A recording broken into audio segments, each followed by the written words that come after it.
A4 sheets में अभी हम समझेंगे। उसको आप अपने वर्कबुक के बिगिनिंग में अटैच कर लीजिएगा लेटर ऑन। ठीक है, चलो।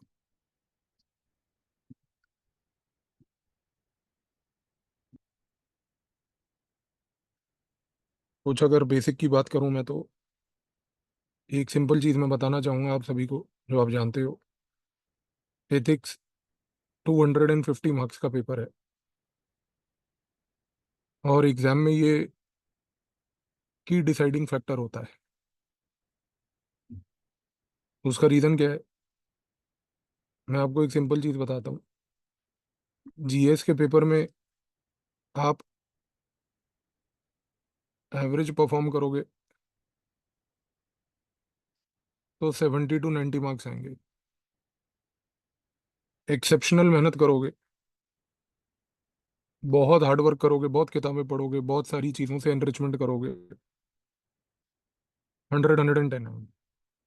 यहाँ पर scope of improvement is only +20। Ethics में 3 प्रकार के मार्क्स आते हैं लोगों के। पुअर परफॉर्मर्स, जो एथिक्स को लास्ट मोमेंट पे उठाते हैं, कुछ अंशंट किताबें पढ़ लेते हैं, कुछ नोट्स पढ़ लेते हैं, कुछ टॉपरों के इधर उधर से पर्चियां पढ़ लेते हैं, उनके आते हैं 70 80 मार्क्स। फिर कुछ लोग होते हैं जो एथिक्स को प्रिपेयर करते हैं, क्लासें लगाते हैं, कुछ टीचरों की सहायता लेते हैं, कुछ यूट्यूब करते हैं, फलाना ठिकाना करते हैं, 90 to 100 मार्क्स।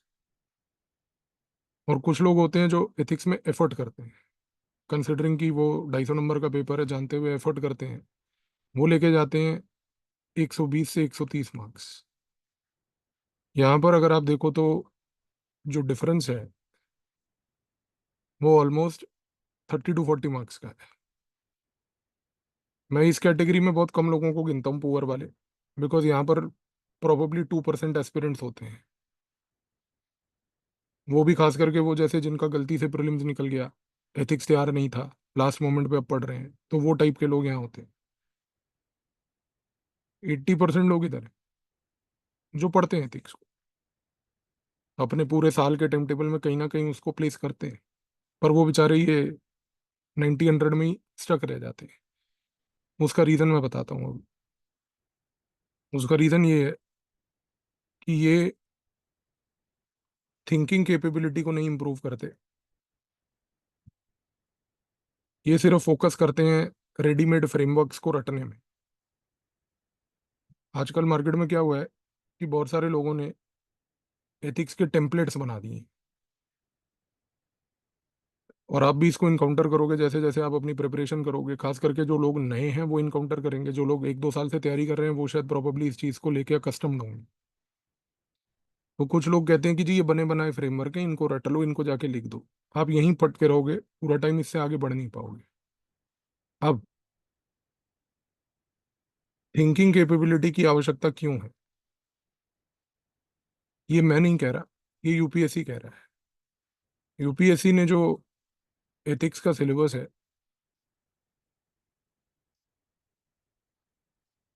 उसके लाइन में जो फर्स्ट लाइन है, मैं आपके सामने वो लाइन लिख रहा हूँ और आप भी लिख लीजिएगा ताकि आप लोगों को भी समझ आ जाए कि यूपीएससी क्या बोल रहा है। वो बोल रहा है कि this paper will include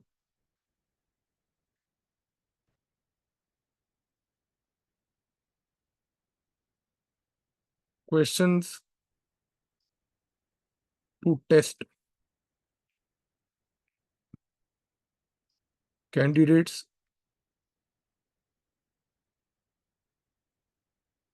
attitude and approach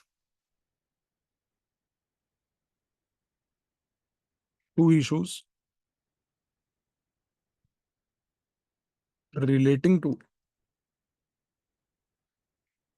integrity, probity in public life,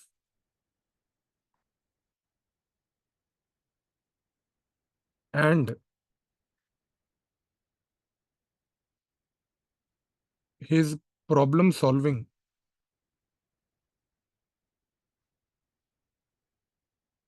approach to various issues and conflicts।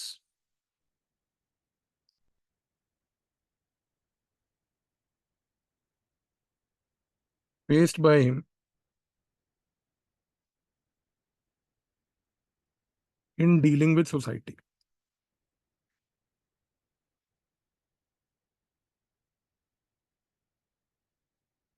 ये यूपीएससी ने अपने सिलेबस को स्टार्ट करने से एथिक्स के पेपर की सबसे पहली लाइन लिखी है। ये लाइन ही अगर कोई बंदा ढंग से पढ़ ले तो उसे समझ आ जाना है कि यहाँ पर कोई बने बनाए टेम्पलेट काम नहीं आएंगे। उसका रीजन आपके सामने है कि test the paper will include questions to test candidates attitude and approach to issues relating to blah blah blah and his problem solving approach. ये दो सबसे क्रूशल वर्ड है पूरे सिलेबस के, क्योंकि जो आपका एटीट्यूड एंड अप्रोच है ये कोई प्री डिफाइंड टेम्पलेट से नहीं बन सकता सर। हर व्यक्ति अलग है और हर व्यक्ति के अलग होने के कारण से उसका attitude and approach to look at a problem will be different. पहली बात तो। दूसरी बात कि जब हम कहते हैं problem solving approach, again every person is different और हर पर्सन जो डिफरेंट होता है वही हर तरीके से अपने तरीके से वो प्रॉब्लम को सॉल्व करता है। किसी भी व्यक्ति की प्रॉब्लम सॉल्विंग सेम नहीं होती। आपका अगर टाइम टेबल अचीव नहीं हो रहा तो या तो आप पैनिक करके डिप्रेशन का ड्रामा डाल लो, और अगर आपका टाइम टेबल अचीव नहीं हो रहा तो आप अपने टाइम टेबल को लेके बैठो और देखो कि यार मैंने टाइम टेबल ऐसा कैसा बनाया है कि मेरे से चीज़ें कंट्रोल में नहीं आ रही, let me try to take charge of it. Every person has a different way of problem solving. Some have attention seeking disorder, some have problem solving thought process. It all depends upon each person per se. So question यहाँ पर ये है कि how can I give you a universal template and say कि नहीं आपका problem solving का तरीका यही होगा सर। ये पता है ज्यादातर क्यों होता है? क्योंकि कई लोगों को कुछ ऐसा लगता है कि अच्छा हमने कुछ टेम्पलेट्स बनाए थे, हमारे टाइम पे वो टेम्पलेट्स हैं, हमारे को मान लो 100 120 नंबर मिल गए, तो चलो अब ये सबके साथ यूनिवर्सली अप्लाई करेंगे। वो नहीं होता सर। थोड़ी सी कॉमन सेंस रखो।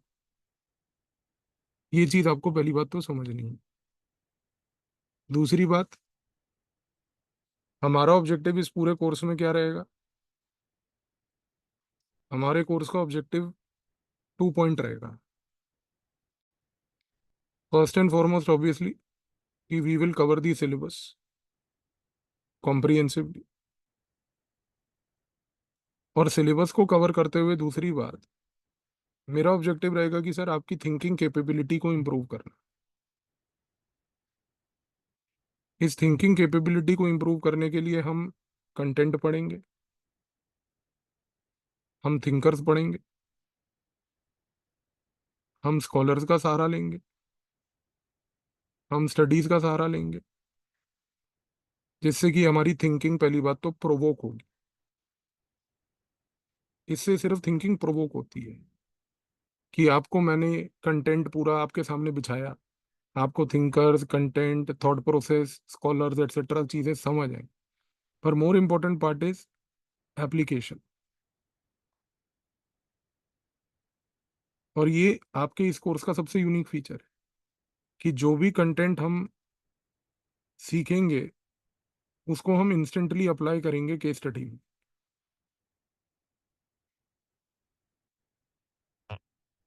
क्योंकि अगर मैं आपको सिखा दूं कि देखो इमोशनल इंटेलिजेंस ये होता है, डैनियल गोलमैन ने इमोशनल इंटेलिजेंस के बारे में ये बोला, ये डेफिनेशन है इमोशनल इंटेलिजेंस की, ये स्टडी हुई इमोशनल इंटेलिजेंस पे, तो क्या उखाड़ लिया? इससे आपको कुछ समझ नहीं आने वाला सर। बिकॉज जब तक आप उसी समय वो इमोशनल इंटेलिजेंस फॉर एग्जांपल जो मैंने लिया है उसको केस स्टडी में अप्लाई नहीं करोगे और नहीं समझोगे कि ये केस स्टडी में अप्लाई कैसे हो रहा है और ये लर्निंग को केस में कैसे अप्लाई करना है, तब तक आपका पेपर अधूरा रहेगा। और वो अधूरा क्यों रहेगा? क्योंकि आप जानते हो इस पेपर में दो पार्ट्स होते हैं, पार्ट ए और पार्ट बी। पार्ट ए है हमारा थियोरेटिकल फाउंडेशन और पार्ट बी है हमारा केस स्टडीज। और आपको एक सिंपल सी बात ऑब्जर्व भी करनी है, वो क्या है कि यूपीएससी के सिलेबस में क्या लिखा हुआ है यूपीएससी के सिलेबस में एक बड़ी इंपॉर्टेंट चीज लिखी है। पार्ट ए का पूरा सिलेबस दिया है उन्होंने, जो आप सभी के पास भी होगा, देखा भी होगा आप लोगों ने। और उसने एंड में एक लाइन लिखी है, और वो लाइन ये है, case studies on above issues. ये यूपीएससी की इन कोट लाइन है, case studies on above issues. सबसे बड़ी बात यह है कि सर, जब उसने ये बात लिखी है कि case studies on above issues, तो पहली बात, पूरे पार्ट ए के सिलेबस पे केस स्टडीज बनेंगी। और जब पूरे पार्ट ए के सिलेबस पे केस स्टडीज बनेंगी, तो sir case study has to be an integral part of your preparation, can not be separate, it has to be an integral part. That is how we will study also. और इस पूरे course के दौरान आपको in class around 100-120 case studies में solve करवाऊंगा, साथ साथ आपको सॉल्व करवाऊंगा, ताकि आप एक एक केस स्टडी को समझो। और उसके साथ साथ आपको एवरी मंथ एक वर्कबुक बना के आपको मैं होम प्रैक्टिस के लिए केस स्टडीज दूंगा। और एवरी सब्सिक्वेंट मंथ, यानी कि इस मंथ जो दूंगा, उसके बाद जब नेक्स्ट मंथ मिलेंगे, तो इनकी सबसे पहले डिस्कशन करेंगे एक सेपरेट क्लास लेके, कि आपने यहाँ पर क्या लिखा। और ये डिस्कशन होगी बेस्ड अपॉन जो हमने कॉन्सेप्ट्स पिछले महीने पढ़े, उन कॉन्सेप्ट को पढ़ के जब हमने ये केस स्टडी अप्लाई करी, और फिर आपने इसको होम में प्रैक्टिस की। तो ऑब्जेक्टिव ये है कि सर, हमारा यहाँ पर कि हम स्टार्ट करेंगे बिल्कुल जीरो स्क्रैच से, और आपको लेके जाएंगे 130 प्लस तक। और ये टाइम लगेगा हमारे को फेब्रवरी मार्च तक का। तो पेशेंटली आराम से करते रहो, अगले 7 से 8 महीने में आपको कंप्लीट ट्रेनिंग मिल जाएगी। इसी रीजन से कोर्स को मैंने इस प्रकार से डिजाइन किया है। अब आते हैं इस पॉइंट पे, जिसके बारे में 3-4 बार हमने वर्ड बोल दिया, केस स्टडी। ये बहुत इंपॉर्टेंट चीज है। जब हम बात करते हैं केस स्टडी की, तो यहाँ पर दो चीजें पहले बेसिक तरीके से समझ लो, फिर और थोड़ा डीप नॉलेज में जाते हैं। केस स्टडी में ब्रॉडली यूपीएससी आपको क्या देता है? यूपीएससी ब्रॉडली आपको केस स्टडी में एक केस प्रॉब्लम देता है। इसमें कुछ ना कुछ एक इशू होता है। ये जो इशू होता है, ये पहली बात तो ज्यादातर ज्यादातर सिलेबस से रिलेटेड होता है, और करंट ओरिएंटेड होता है। अब इस चीज को समझ लो सर। न्यूज़पेपर पढ़ने की क्षमता को इम्प्रूव करो सर। मैं आपको बार बार, कई बार, 1000 बार ये बात बोल चुका हूँ, और करंट अफेयर की क्लास में भी बोलता हूँ, हर सब्जेक्ट की क्लास में भी बोलता हूँ सर, न्यूज़पेपर को ढंग से कर लो। बेड़ा पार वही कराएगा, या बेड़ा गर्क भी वही करेगा। और जब तक आप न्यूज़पेपर को अपना प्रिपरेशन का एक सेंट्रल फीचर नहीं बनाओगे सर, तब तक आपकी प्रिपरेशन अधूरी रहेगी। जितने मर्जी करंट अफेयर, चाहे मेरे से पढ़ लो, चाहे किसी और से पढ़ लो, चाहे जो मर्जी रसीदे पर्चियां किताबें पढ़ लो, कुछ नहीं होगा। It all depends upon your assessment and deep understanding of the newspaper, number 1। Number 2, case problem के बाद यूपीएससी आपको उस पर्टिकुलर केस स्टडी में आपसे ये पूछती है कि भाई, इस केस स्टडी में स्टेक होल्डर्स कौन है। मैं आपको एक बेसिक फॉर्मेट दे रहा हूँ जो यूपीएससी ने केस स्टडीज को लेकर अपनाया है। तो एक केस प्रॉब्लम होगी, जो कि आपको 1-2 पैराग्राफ्स का बड़ा सा केस स्टडी दिया जाएगा एग्जाम में। उसके बाद कुछ क्वेश्चंस होते हैं। उन क्वेश्चंस में अक्सर सबसे पहला क्वेश्चन ज्यादातर होता है कि who are the stakeholders involved. Stakeholders का मतलब यहाँ पे होता है कि sir, who are the parties whose interests are affected.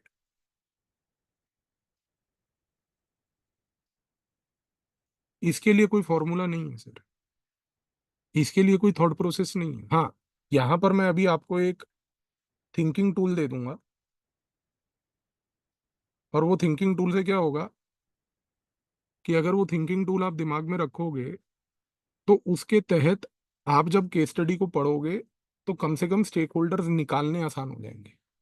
तो वो भी बता दूंगा कैसे होता है। इसके बाद क्या होता है, यूपीएससी आपसे पूछती है केस सॉल्यूशन।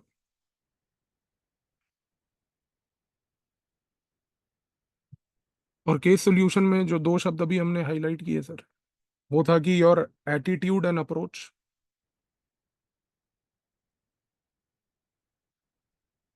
और दूसरा है योर प्रॉब्लम सॉल्विंग एबिलिटी। ये यहाँ पर आती है कि आप किस नजरिए से, किस अप्रोच के तहत, क्या प्रॉब्लम सॉल्विंग कैपेबिलिटी को रखते हुए उस केस की प्रॉब्लम का सोल्यूशन ढूंढ रहे हो। हाँ। अब एक चीज और इम्पोर्टेंट है कि जब हम केस सोल्यूशन की बात करते हैं तो केस सोल्यूशन को इफेक्टिव करने के लिए हमारे को part A of the syllabus काम आता है। क्योंकि हमारे सिलेबस के पार्ट ए में जितनी भी थ्योरी लिखी है उसको हम यहाँ पर अप्लाई करते हैं। तो अब आपको क्लियरली समझ आ रहा होगा कि where does the application part of the syllabus comes, it comes in the case solution. तो जो भी आप थिंकर पढ़ोगे, कंटेंट पढ़ोगे, कॉन्सेप्ट पढ़ोगे, रिसर्चर पढ़ोगे, उसकी एप्लीकेशन आपको केस सोल्यूशन में लिखनी होगी। और यूपीएससी लास्टली एक चीज और करता है कि वो आपसे केस सॉल्यूशन जस्टिफिकेशन पूछता है।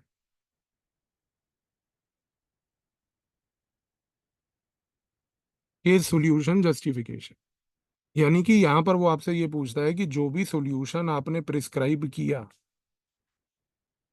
आपको क्यों लगता है कि वो जस्टिफाइड होगा।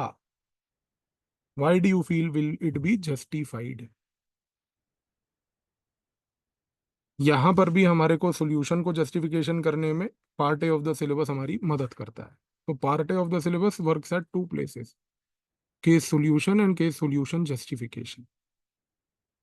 तो ये ब्रॉड थॉट प्रोसेस पहली बात तो क्लियर रखो। हाँ। अब जब हम बात करते हैं कि जैसे ये केस प्रॉब्लम है, स्टेक होल्डर्स हैं, इनको लेके कुछ थिंकिंग टूल्स हमें दिमाग में रखने हैं। ये थिंकिंग टूल्स कोई फॉर्मूलाज नहीं है सर। ये थिंकिंग टूल्स हैं सिर्फ आपकी अबिलिटी टू थिंक को एक डायरेक्शन देने में। They will never give you the answer but they will at least provoke you in the right direction to get the answer. That's the difference what I am trying to say, if you understand it. So don't cram these thinking tools assuming कि इससे आपको case study का answer मिलने वाला है। Thinking tools को दिमाग में बिठा के इसलिए रखना है ताकि कल को अगर कभी केस स्टडी सॉल्व करते हुए हम लॉस्ट हो जाए, हमें समझ ना आए कि करना क्या है, तो ये थिंकिंग टूल्स हमारे को एटलीस्ट एक डायरेक्शन दे देते हैं कि अच्छा इस डायरेक्शन में सोचना शुरू करो तो शायद चीजें निकलेंगी। अब ये थिंकिंग टूल्स क्या है। स्टेप नंबर 1,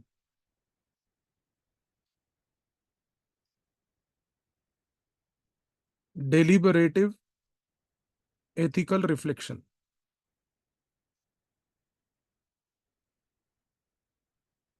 क्या मतलब होता है डेलिबरेटिव एथिकल रिफ्लेक्शन का, कि सबसे पहले आप जो भी केस स्टडी है आपके सामने जो है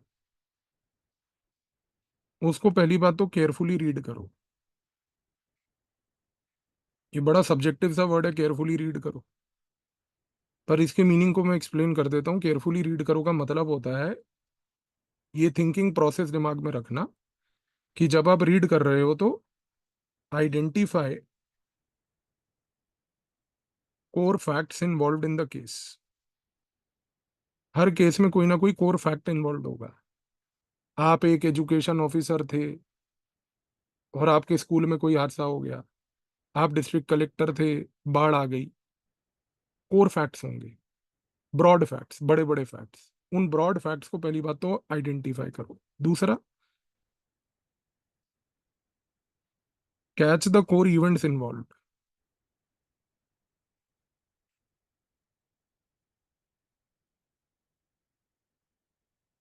कोर इवेंट्स क्या हैं पूरे केस स्टडी के। अपने दिमाग को ट्रेन हमें ऐसे करना है सर केस स्टडी के टाइम पे, कि जब भी हम कोई भी केस स्टडी को पढ़ रहे हैं तो सबसे पहले पढ़ने के टाइम पे हमें ट्रेनिंग करनी है। और मैं आपको जो क्लास में 100 केस स्टडी इस कोर्स के दौरान कराऊंगा, ये ट्रेनिंग आपके खून में बह जाएगी, आपको वरी नहीं करना है। तो एग्जाम में जब आप बैठोगे तो इवेंचुअली आप इस फॉर्मेट में ही काम करोगे, तो डोंट वरी अबाउट इट। पर ये आपको एक फ्रेमवर्क दे रहा हूँ।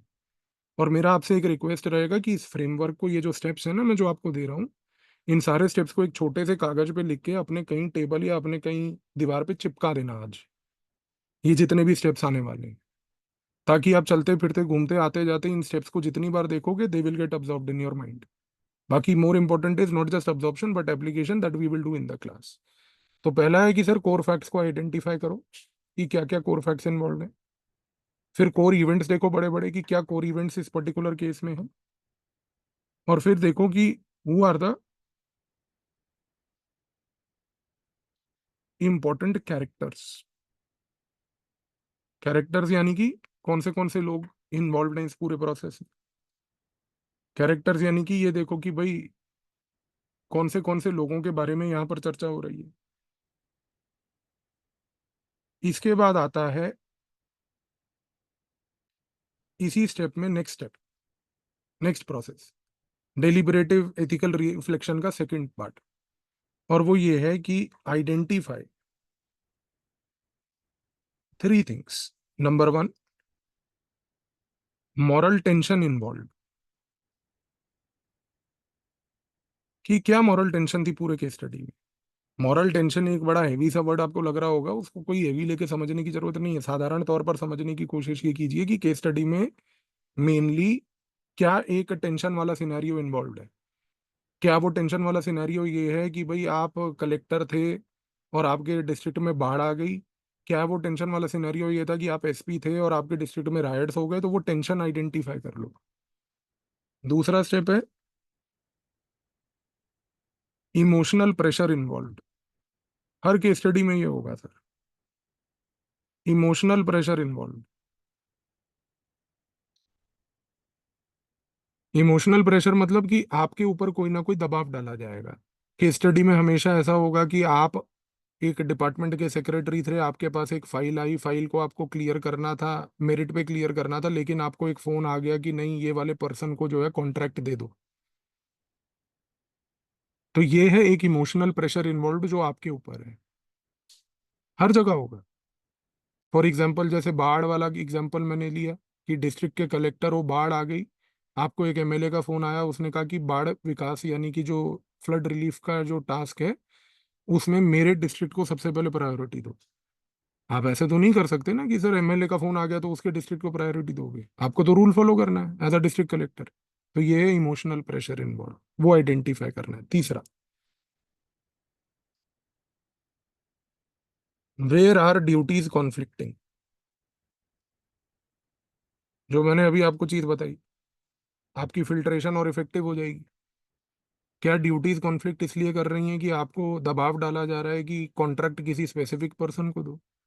मान लो कल को आपको एक एग्जांपल ये दे दें कि आप एक स्टेट, जो स्टेट पीएससी है उसके बेसिकली बॉडी के एक मेंबर हो, और आपको मेंबर बनाया गया है because of your ability to जज पीपल करेक्टली। पर वहां पे आपके सामने एक कैंडिडेट आता है जो कि एक लोकल एमपी की बेटी है। अब आपके ऊपर जो है प्रेशर डाला जा रहा है कि इसको ज्यादा मार्क्स इंटरव्यू में दे देना। ड्यूटी में कॉन्फ्लिक्ट है ना sir. You will give the marks based upon the merit of the candidate, not upon the political pressure being applied upon you. So ये तीन चीजें आइडेंटिफाई करनी है। स्टेप टू,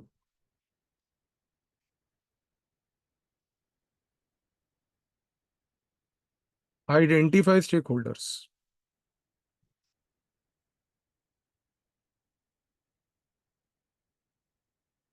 मैंने अभी आपको बताया कि यूपीएससी आपसे अक्सर ये स्टेक होल्डर्स पूछती है।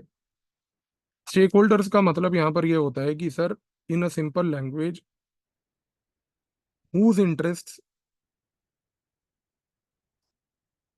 Are in conflict. कौन कौन अफेक्ट होगा। इसको आंसर करने के लिए आपको क्या दिमाग में रखना है। आपको ये याद रखना है कि सबसे पहले देखो कि who are the responsible officials involved.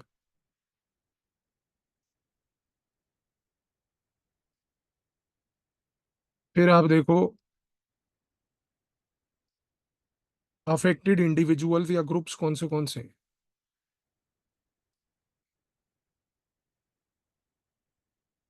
फिर आप देखो कि डिपार्टमेंट कौन सा इन्वॉल्व है। डिपार्टमेंट भी हो सकता है, इंस्टीट्यूशन भी हो सकता है। फिर आप देखो कि इनडायरेक्ट इन्वॉल्वमेंट किसका हो सकता है। कई बार इनडायरेक्टली मीडिया का इन्वॉल्वमेंट, एनजीओ का इन्वॉल्वमेंट हो सकता है एक केस में। इसके बाद आप देखो इसके साथ साथ कि अनसीन लेवल पर कौन से ऐसे वल्नरेबल सेक्शंस हैं जिनको अफेक्ट होगा इस सिचुएशन में। अनसीन वल्नरेबल सेक्शंस, आपको हर एक केस स्टडी में ये ढूंढना है कि क्या कोई ऐसा वल्नरेबल सेक्शन है इस केस में जो अफेक्ट हो रहा है, जो कि डायरेक्टली लिखा नहीं है बट शायद हो सकता है। इसके बाद आता है आपका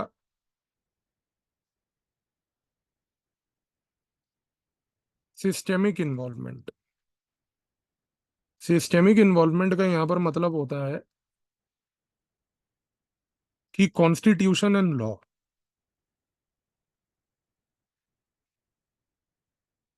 कि क्या कॉन्स्टिट्यूशन एंड लॉ अफेक्ट हो रहा है या नहीं हो रहा, और क्या कॉन्स्टिट्यूशन एक स्टेक होल्डर है इस प्रोसेस में। यानी कि क्या मैं इस केस के सॉल्यूशन के दौरान कॉन्स्टिट्यूशन का या किस पर्टिकुलर केस को सॉल्व करने के लिए लॉ का सहारा ले सकता हूँ या नहीं ले सकता। ये कोई फ्रेमवर्क नहीं है बेटा, ये सिर्फ एक थॉट प्रोसेस है कि जब आप केस स्टडी को सॉल्व कर रहे हो, केस स्टडी को सॉल्व करने के टाइम पे अगर आपको समझ नहीं आ रहा कि स्टेक होल्डर्स कैसे आइडेंटिफाई करें, तो ये ब्रॉड पॉइंट्स अगर आप दिमाग में रखोगे तो इन ब्रॉड पॉइंट्स के बेसिस पे स्टेक होल्डर्स को आप इजीली फिल्टर आउट कर सकते हो। So this is your thinking tool, कि स्टार्ट थिंकिंग अबाउट, अच्छा यार इस केस स्टडी में रिस्पॉन्सिबल ऑफिशियल्स क्या क्या होंगे, कौन सा डिपार्टमेंट अफेक्टेड है, इंडिविजुअल्स कौन से अफेक्टेड है। So once you start thinking on these lines you will be able to filter out stakeholders. आप समझ रहे हो मेरे पॉइंट को। अब इसके बाद आते हैं स्टेप 3 से।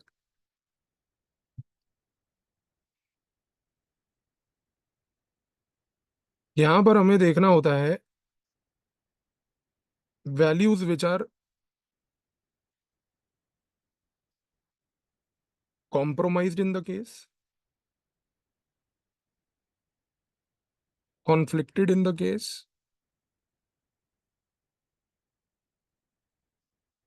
ignored in the case। Her case study में कोई ना कोई वैल्यू होगी, या तो वो कॉम्प्रोमाइज हो रही होगी, या उस वैल्यू में कोई कॉन्फ्लिक्ट आ रहा होगा, या वो वैल्यू इग्नोर हो रही होगी, और या तीनों हो रहे होंगे या दो मिलके हो रहे होंगे। Multiple permutation combination are possible and singular also is possible. पहली बात। अच्छा, अब जब हम कहते हैं कि values which are compromise, conflicted और इग्नोर्ड, ये हम कैसे जज करते हैं। इसको जज करने का तरीका ये होता है कि आप ध्यान से ऑब्जर्व करो कि क्या केस स्टडी में कोई पर्सनल एथिकल इशू है। पर्सनल एथिकल इशू का मतलब ये है कि क्या केस स्टडी में जो वैल्यू कॉम्प्रोमाइज, कॉन्फ्लिक्ट या इग्नोर हो रही है वो पर्सनल लेवल पर, आपके लेवल पर हो रही है। यानी कि क्या आप एक डिस्ट्रिक्ट कलेक्टर थे, या आप एसपी थे, या डिपार्टमेंट के सेक्रेटरी या पीसीएस के मेंबर थे, क्या वहां पर कोई वैल्यू कॉन्फ्लिक्ट, कॉम्प्रोमाइज या इग्नोर हो रही है पर्सनल लेवल पर। पर्सनल लेवल पर कैसी वैल्यू कॉम्प्रोमाइज हो सकती है, लाइक ऑनेस्टी। पर्सनल लेवल पर कौन सी वैल्यू कॉम्प्रोमाइज हो सकती है, करेज। पर्सनल लेवल पर कौन सी वैल्यू कॉम्प्रोमाइज हो सकती है, for that matter empathy. Personal level पर कौन सी वैल्यू कॉम्प्रोमाइज हो सकती है, लॉयल्टी टू कॉन्स्टिट्यूशन। आप डिस्ट्रिक्ट कलेक्टर थे, बाढ़ आ गई, बाढ़ आ जाने के बाद एक लेडी आपके पास आई जिसका घर बह गया है, आपने एक रिलीफ कैंप बनाया हुआ है, उस रिलीफ कैंप में आप कह रहे हो कि सिर्फ आधार के बेसिस पे ही एंट्री मिलेगी, लेकिन वहां पर उस लेडी ने बोला कि मेरे तो घर ही बह गया, मेरे पास तो कोई आधार नहीं है। तो यहाँ पर पर्सनल एथिकल इशू इन्वॉल्व है ना सर, एम्पथी का। आप उस समय क्या करोगे, क्या आप रूल को एम्फसाइज करोगे। आप ये कहोगे कि सर एम्पथी के नाते आपको एंट्री दे देते हैं, मीनवाइल आधार क्योंकि आपका बना हुआ है, बह गया है, डूब गया है, तो आधार डेटाबेस में आपका रिकॉर्ड होगा, आपके बायोमेट्रिक्स को टेस्ट करके री आधार इशू कर देंगे। ये थिंकिंग समझ आई आपको सर? ये थिंकिंग आपको अप्लाई करनी है बेटा, और ये आप कर लोगे, क्योंकि जब 100 से ज्यादा केस स्टडी क्लास में प्रैक्टिस कराऊंगा ना, ये सोच अपने आप डेवलप हो जाएगी। तो वरी नहीं करना आप, ये कह रहा हूं मैं यहाँ पे। अब दूसरा, फिर आप ये देखो कि सर क्या प्रोफेशनल एथिकल लेवल पर कोई इशू इन्वॉल्व है? प्रोफेशनल लेवल पर क्या आपकी इंटेग्रिटी कॉम्प्रोमाइज हो रही है, कॉन्फ्लिक्ट हो रही है, इग्नोर हो रही है, या आपकी आज की डेट में ऑब्जेक्टिविटी अफेक्ट हो रही है?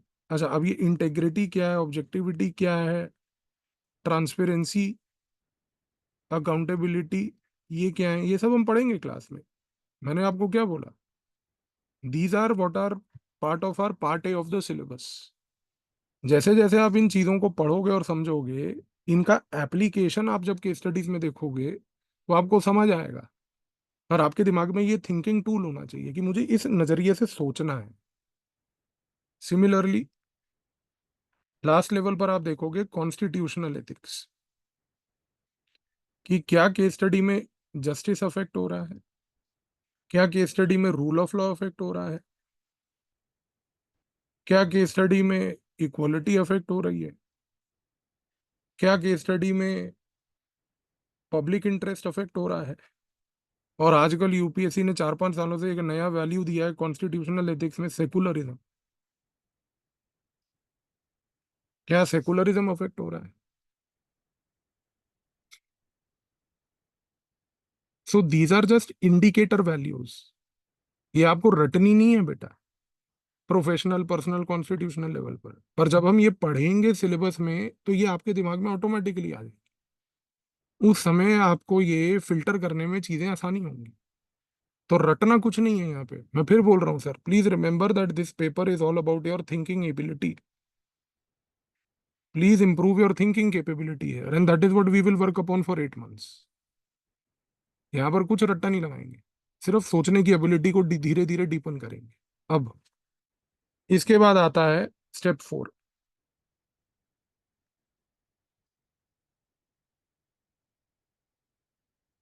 Ethical solution making. अभी मैंने आपको केस स्टडी में बताया ना सर, कि केस स्टडी में स्टेक होल्डर्स होंगे, स्टेक होल्डर्स को कैसे आइडेंटिफाई करके किस थिंकिंग के पर्सपेक्टिव से निकालना हमने देख लिया। फिर जब हम स्टेक होल्डर्स के बाद एथिकल सॉल्यूशन की ओर बढ़ रहे हैं, तो सॉल्यूशन की ओर बढ़ने से पहले हम वैल्यूज को देख लेंगे, कौन सी कॉम्प्रोमाइज नहीं। जब वो वैल्यूज आइडेंटिफाई हो जाएंगी तो हम सॉल्यूशन पे आ पाएंगे। क्योंकि जब आपने ये देख लिया कि अच्छा यार ये वाली वैल्यू कॉन्फ्लिक्टिंग है, then you can prescribe a solution. अब सोल्यूशन कैसे प्रिस्क्राइब करना है सर? सोल्यूशन प्रिस्क्राइब करने के लिए हमें कुछ नहीं करना, बहुत इजी चीज। सबसे पहले हमें ये देखना है कि जो भी एक्शन हम प्रिस्क्राइब कर रहे हैं, पहली बात तो उसका कॉन्सिक्वेंस क्या होगा। तो जब भी आप वैल्यू को आइडेंटिफाई कर लो कि ये कॉन्फ्लिक्टिंग है, फिर उस वैल्यू के कॉन्फ्लिक्टिंग या इग्नोर्ड या कॉम्प्रोमाइज होने के बाद जब आप उसका सोल्यूशन प्रिस्क्राइब कर रहे हो, तो सॉल्यूशन में सबसे पहला पॉइंट हमारा ये होना चाहिए कॉन्सिक्वेंस, कॉन्सिक्वेंस जजमेंट।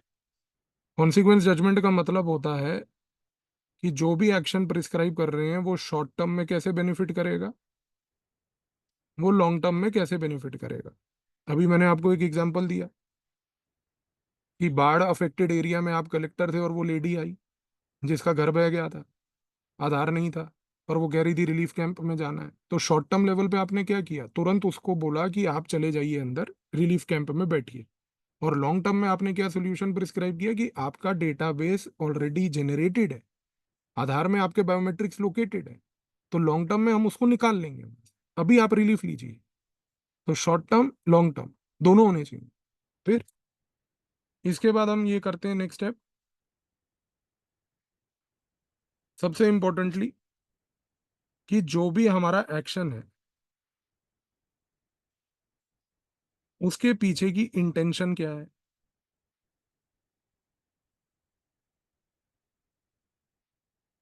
जब आपने उस लेडी को अंदर भेज दिया ये कह के कि आप जाइए और रिलीफ कैंप में बैठिए, तो आपका सबसे पहला इंटेंशन ये था कि एक बाढ़ पीड़ित अफेक्टेड लेडी जो है उसको कम से कम राहत मिले, रिलीफ मिले। तो आपका इंटेंशन था instant relief at a time when the person has lost all possessions, person is psychologically affected by a natural disaster like a flood. Intention study करो। तीसरा, और आप फिर ये एक टेस्ट करो कि जो आपका एक्शन था, क्या वो लीगली वैलिड था या नहीं था, और क्या वो फेयर था या नहीं था। आपने एक रूल बनाया हुआ था कि बिना आधार कार्ड के रिलीफ कैंप में कोई नहीं आएगा, पर आपने वो रूल को क्या ब्रेक किया लीगली? आपने रूल ब्रेक नहीं किया सर। जब उस लेडी ने ये बात बोल दी कि मेरा आधार कार्ड बना हुआ था और वो आधार कार्ड अब घर के साथ बह गया, तो you have not violated any rule boss. या तो वो ये लेडी बोलती कि भाई मेरे पास आधार ही नहीं है, फिर मुझे एंट्री दीजिए उस जगह पर जहां पर सिर्फ आधार मैंडेटरी है, then it is a violation of the law. But the fact that she had an Aadhaar card but not having it at that moment when the entry was required does not violate any law। Sir बहुत fine thinking की capability required है बेटा, क्योंकि UPSC कोई भी case study जो है वो अनशंड तरीके से नहीं बनाती, they make it very carefully.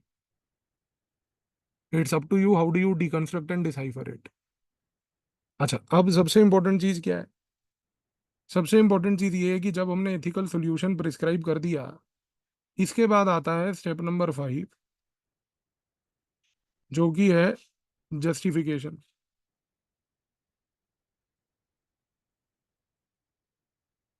Justification में हम क्या करते हैं सर? जस्टिफिकेशन में हम ये चीज चेक करते हैं कि जो भी हमने सॉल्यूशन प्रिस्क्राइब किया, is it logically addressing the problem.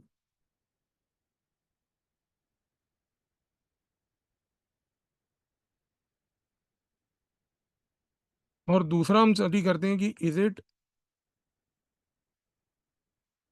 Legitimate as per constitution.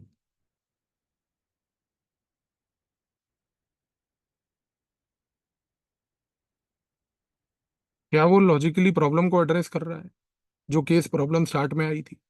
तो जस्टिफिकेशन में आप एग्जामिनर को समझाने की कोशिश करते हो कि जो भी सॉल्यूशन मैंने प्रिस्क्राइब किया वो कॉन्स्टिट्यूशनल वैल्यूज के तहत वैलिड था। लेकिन अब आपको एक चीज मैं और बताऊंगा सर, कई लोगों के दिमाग में एक कंफ्यूजन होगा, और वो कंफ्यूजन होगा कि जब आपने ये एथिकल सॉल्यूशन में बोला कि कॉन्सिक्वेंस को जज करो शॉर्ट टर्म लॉन्ग टर्म, चलो ये तो इजी है, पर मोटिव और एक्शन लीगली वैलिड है और फेयर है, ये जज कैसे करेंगे? इसको जज करने के लिए हमारे पास एक थिंकिंग टूल होता है जिसको हम पढ़ेंगे अभी और फिर उसके बाद अप्लाई करेंगे तो आप समझोगे। वो थिंकिंग टूल को हम कहते हैं एथिकल थ्योरीज। यहाँ पर आपके पास होती हैं एथिकल थ्योरीज। तो जब भी आप कोई एथिकल सोल्यूशन प्रोवाइड कर रहे होते हो ना sir, the most important thing that you will take help of is called ethical theories. हम पढ़ेंगे deontological ethical theory, virtue ethics ethical theory, rights based ethical theory, अलग अलग प्रकार की एथिकल थ्योरीज पढ़ेंगे। आपको फिर उसके बेसिस पे समझ आएगा केस स्टडी के कि कौन से केस में कौन सी थ्योरी अप्लाई करनी है। तो इस कॉन्टेक्स्ट में दो चीजें अब आपके दिमाग में क्लियर हो जानी चाहिए। Command over part A is equal to success in part B of ethics paper.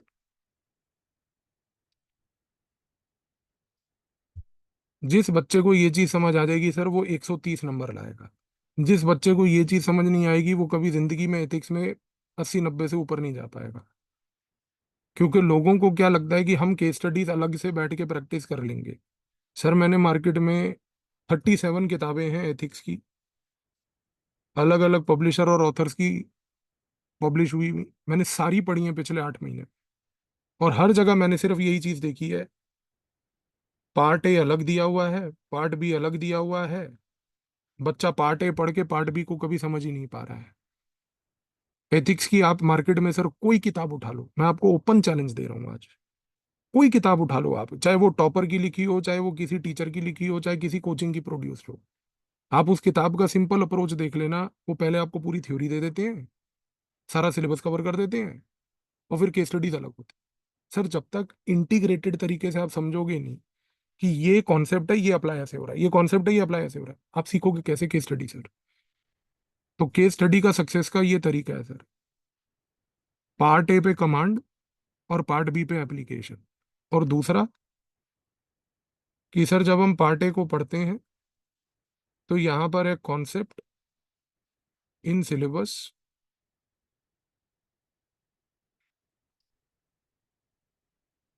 Thinkers, India and world,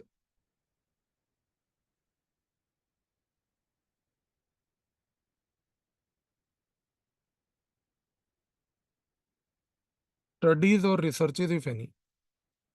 ये दूसरा एक प्रॉब्लम एरिया है सर। आपको पता है आपके सिलेबस में एक टॉपिक लिखा हुआ है, moral thinkers of India and world वाला? आपने देखा वो लाइन लिखी हुई sir, moral thinkers and philosophers from India and world.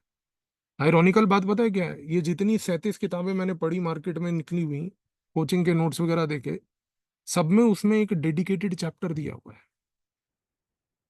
एक अलग चैप्टर बना हुआ है मॉरल थिंकर्स का। जैसे कि मॉरल थिंकर्स मतलब 10-15 हैं, उनको रट लो, उससे हो जाएगा। सर हर एक कॉन्सेप्ट के साथ एसोसिएटेड है एक thinker.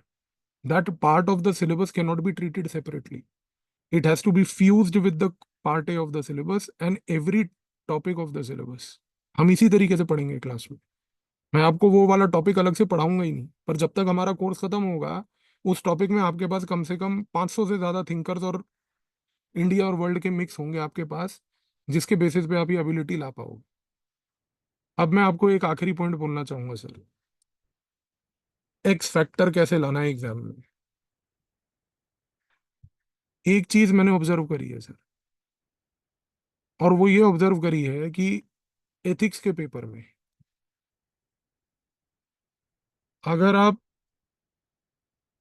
Indian thinkers and Indian philosophers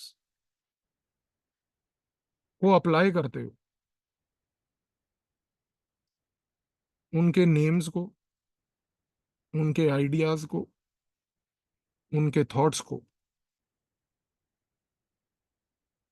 part A में भी आंसर लिखने के और केस स्टडी में भी आंसर लिखने के, तो इस सिनेरियो में जनरली 10-15 मार्क्स का एज हो जाता है एग्जाम में।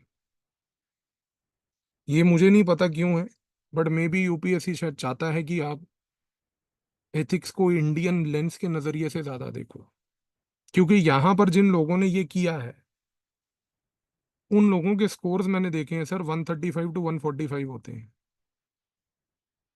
तो पूरे कोर्स के दौरान मैं आपको भरपूर इंडियन थिंकर्स पढ़ाऊंगा, भरपूर इंडियन फिलोसफर्स पढ़ाऊंगा सर, ऐसे जो आपने शायद सुने भी नहीं होंगे। मे बी हिस्ट्री ऑप्शनल वाले ज्यादा जानते होंगे उनके बारे में, बट बियॉन्ड दैट किसी और को शायद नहीं पता होगा। बट मैं आपको पूरे वो दूंगा। बट इशू ये है कि सर आप उसको कितना याद रख सकते हो और कैसे अप्लाई करोगे, ये आपके ऊपर छोड़ दूंगा मैं। पर ये एक एक्स फैक्टर है सर। तो अब आप ये चीज देख लो सर कि आपको 90 से 135 की ये जो जर्नी है, 40 से 50 मार्क्स की, ये अब आपके हाथ में है। तो आपको वरी नहीं करना, पूरे कोर्स के दौरान बस एक चीज बरकरार रखनी है, वो है पेशेंस। दूसरी चीज पे फोकस करना है एफर्ट, और एफर्ट का मतलब है सर थिंकिंग। बस आप इतना कर लो, आपको मैं इतना अश्योर और प्रॉमिस कर सकता हूँ कि सर आप 120 से तो ऊपर ही लेके जाओगे एथिक्स में। बाकी एक्स फैक्टर आपके पास है, क्लास में वो डिस्कस हो जाएगा। अब वो 120 से आप 145 पे जाना चाहते हो या नहीं, मैं आपके ऊपर छोड़ता हूँ, पर मेरा टारगेट ये है कि मैं आपको अगले 8 महीने में 120 लेवल पर तो ले आऊंगा। इसके ऊपर का गेम आपका है सर। धैर्य रखो, पेशेंस रखो, और थिंकिंग कैपेबिलिटी को इंप्रूव करो। कोई भी चीज में सोच इंपॉर्टेंट है। अब एक आखिरी पॉइंट, थिंकिंग कैपेबिलिटी को इंप्रूव करने का तरीका क्या है? एक सिंपल तरीका है सर। क्लास में पूरे कोर्स के दौरान हम हर चीज को एग्जाम्पल्स के नजरिए से देखेंगे। I will give you umpteen number of examples, ताकि आपकी वो सोच बढ़े। But I can give you examples and open up that direction for you. Once that direction is open, feel free to add your own examples. Feel free to add your own examples. मैं आपको हर एक topic को पढ़ने से पहले उसके examples दूंगा। हम कोई भी चीज की डेफिनेशन ही नहीं पढ़ेंगे, हम पढ़ेंगे ही एग्जांपल, और एग्जांपल से निकालेंगे डेफिनेशन। पर आपको अगर अपनी थिंकिंग कैपेबिलिटी इंप्रूव करनी है, जिसमें आपको ये एफर्ट डालना है ना, तो वो ये है। उसके लिए एक काम कर लेना कि एवरी मंथ क्लास खत्म होने के बाद जितने भी आपके वर्कबुक में नोट्स होंगे,